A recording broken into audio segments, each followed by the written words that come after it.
Morar em edifício tem vantagens, claro, mas também pode dar muita dor de cabeça. Seja por causa de vizinhos inconvenientes, seja por questões ligadas às regras do prédio.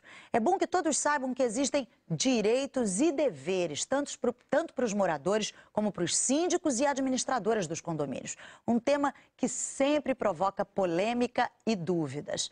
Por isso, nós voltamos a este assunto no quadro Bom Dia Responde de hoje. Ligue para cá, faça a sua pergunta, 2461-2030, ou então acesse a internet g1.com.br/Bom Dia Rio. Quem vai responder é o advogado, especialista em direito imobiliário, Rodrigo de Castro. Bom dia, doutor Rodrigo. Obrigada por ter vindo. Vamos à primeira pergunta de uma pessoa que não quer se identificar. Tem muito isso em briga de condomínio, né? É uma pessoa que diz o seguinte: tem uma vizinha que não respeita a lei do silêncio. Às vezes de madrugada com discussões constantes e ofensas a um filho de mais ou menos 13 anos e uma filha de 2 anos, que ela xinga de tudo que é possível. Ainda existe a bateção de porta a noite inteira. O que essa pessoa deve fazer? Ela pergunta se isso é caso de polícia. Bom dia, Ana. Na verdade, isso é uma questão de conduta antissocial, né? E como ela pode proceder perante o condomínio? Na verdade, no primeiro momento que ela consiga colocar isso para o síndico, ela colocando e ele tendo uma assembleia para discutir esse assunto, seria o ideal. No entanto, se não tiver uma assembleia específica, no primeiro momento que tiver uma assembleia, ela em assuntos gerais colocaria esse tema. E aí, dando seguimento a essa situação, poderia-se convocar uma assembleia específica para ir discutir a aplicação de uma multa por uma conduta antissocial, uma vez sendo uma atividade reiterada, né, desse condômino, essas discussões. A Patrícia Ferreira, ela diz o seguinte: ela deve o condomínio de abril a dezembro de 2008 no valor de R$60 mensais. Ela pergunta quanto que ela deve pagar agora no dia 2 de abril. Existe uma taxa padrão de correção ou isso depende de cada condomínio? Existe. Isso, inclusive, é uma questão, né, que foi trazida pelo novo Código Civil, né, a partir de 2003, e que foi estabelecido que existe uma multa, né, uma multa de 2% e juros, que é aplicado aí, juros de 1% ao mês, né? Faz esse cálculo e ela vai ter que, então, recolher com esse raciocínio.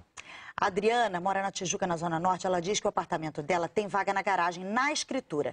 Mas todo mês vem a cobrança de uma taxa de vaga na garagem. Ela pergunta se isso é legal, porque quando ela questiona, alegam que está na convenção. Existe a possibilidade de alteração dessa convenção e como isso é feito? Sem dúvida que existe a possibilidade de alteração da convenção.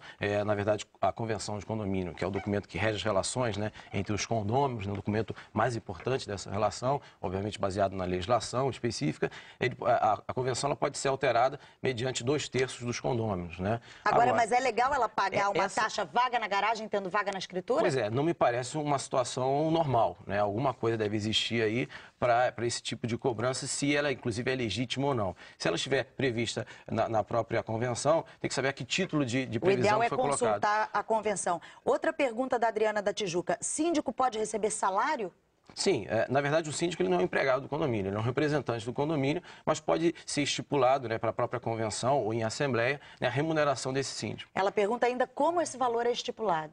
Na verdade, o que muito se percebe, né, na prática é que geralmente o síndico ele deixa de pagar a cota condominial por conta do exercício dessa função de síndico. Agora, isso é estabelecido também em convenção, estabelecido também na Assembleia, né, que vai estipular pelos próprios condôminos, né, qual vai ser a remuneração, se existe e qual seria a remuneração. O senhor Célio Antônio Cornélio, de Icaraí, em Niterói, pergunta o seguinte: é possível um condomínio, no caso de 12 condôminos, ser administrado por uma comissão de condôminos ao invés de um único síndico? Ana, nesse caso, não é comum esse tipo de situação. Na verdade, existe a figura do síndico, né? O síndico ele pode ser assessorado por um conselho consultivo, coisa do gênero, mas não ter uma comissão que vá representar, né, o condomínio. É o síndico realmente.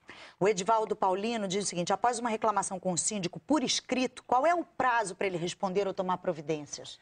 Na verdade, não existe um prazo, né? Não existe um prazo, mas uma vez que esse síndico não toma nenhuma providência, volto a dizer, no primeiro momento que tiver uma assembleia geral extraordinária, em assuntos gerais, coloca-se essa reclamação. Ele deve ser cobrado.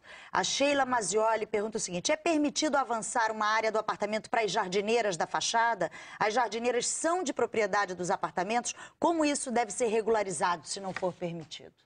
Na verdade, esse avançar que ela está colocando, isso pode muitas vezes constituir aí uma alteração de fachada. Então, isso tem sempre que ser consultado ao condomínio, se pode existir ou não. Tem as normas de postura também da prefeitura. Então, isso deve ser objeto de consulta ao condomínio, sem dúvida. Ela faz uma outra pergunta. A palavra condômino dentro da convenção se refere a proprietários, moradores, locatários? Quem é o verdadeiro condômino?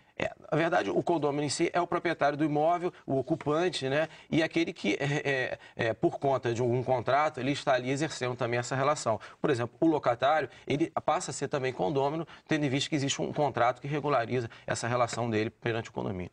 O Edson da Silva, ele diz que mora em condomínio, em apartamento alugado, paga condomínio e aluguel juntos, mas soube que a proprietária não repassa o mesmo, ou seja, o condomínio. Gostaria de saber o que pode vir a acontecer. Isso aí é estranho, essa situação, porque isso vai se reverter, porque é uma obrigação que a gente chama própria da coisa, isso vai se reverter contra o próprio proprietário. Agora, ele pode exigir aí que esse pagamento seja feito diretamente por ele, junto ao condomínio, e apresentar para ela mensalmente o comprovante de pagamento. Eledir Sobrinho pergunta o seguinte: necessito ser representado por um procurador na reunião do condomínio prefeito de voto. Já preparei a procuração, porém me disseram que não é necessário mais o reconhecimento de firma em cartório. Isso é verdade? Essa é uma questão polêmica. Se for possível ele reconhecer, que o faça, porque pode ser questionado, né? Então é melhor que o faça. O ideal para não correr o risco. Uma questão de bom senso é melhor. Muito obrigada pela sua participação, Rodrigo de Castro. Obrigada por ter vindo aqui ao nosso Bom Dia Responde. Eu que lhe agradeço, Ana, em nome da OAB. Novamente. E as dúvidas que não foram respondidas aqui no estúdio vão estar daqui a pouquinho na nossa página na internet. O advogado Rodrigo de Castro, especialista em direito imobiliário, vai tentar responder o maior número possível de perguntas que foram enviadas. Acesse a nossa página e